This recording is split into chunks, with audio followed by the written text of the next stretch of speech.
Yes, because ang documents naman po nila ay sa kanila at ang documents namin ay sa amin. So sa amin, because we're just being very careful then with the way we do things. This is really the way we do things naman. We want our own documents to be marked kahit na similar yung documents.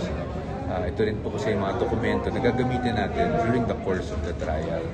So, yun naman po ay napag-usapan na, naintindihan naman ng bawat party kung ano yun. No?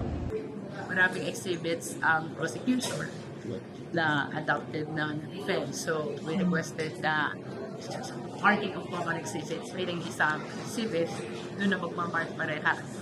But it was denied by the other party. So, what's gonna happen is separate marking sa prosecution, separate marking for the defense, even if they pertain to the same document.